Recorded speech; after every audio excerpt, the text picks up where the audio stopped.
ایک عرصے بعد سابق آرمی چیف منظر عام پر۔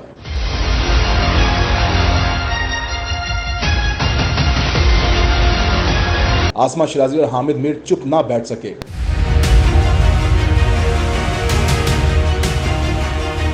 حامد میر نے بڑی مثال پیش کر دی۔ یوم تکریم شہدائے پاکستان کے موقع پر سابق army chief general Qamar Javed Bajwa کی دبنگ انٹری نے سب کو حیران کر دیا۔ سوشل میڈیا میں ایک تصویر تیزی کے ساتھ وائرل ہو رہی ہے جو کہ یوم تکریم کے موقع پر بنائی گئی ہے۔ اس تصویر میں army chief general Asim Munir کے عقب میں سابق army chief general Qamar Javed Bajwa کو بیٹھے ہوئے دیکھا جا سکتا ہے۔ دوسری جانب ٹویٹر پر صحافی آسما شیرازی نے جنرل قمر جاوید باجوہ کی ایک تصویر شیئر کی جس پر سینئر صحافی اور اینکر پرسن حامد میر بھی چپ نہ بیٹھ سکے۔ حامد میر نے اپنے آفیشیل ٹویٹر اکاؤنٹ پر آسما شیرازی کی شیئر تصویر کو دوبارہ شیئر کیا اور لکھا کہ اس تصویر میں سیاست دانوں کے لیے ایک سبق ہے، وہ یہ کہ 2018 کے پروجیکٹ عمران خان کے ماسٹر مائنڈ جنرل باجوہ تھے۔ اس پروجیکٹ کا نتیجہ 9 مئی 2023 کو سامنے آیا اور اس پروجیکٹ کی عمارت کو زمین بوس کرنے والے جنرل عاصم منیر نے آج باجوہ کو اپنے ساتھ بٹھا لیا، لیکن عمران خان اور شہباز شریف آج بھی ایک ساتھ بیٹھنے کو تیار نہیں۔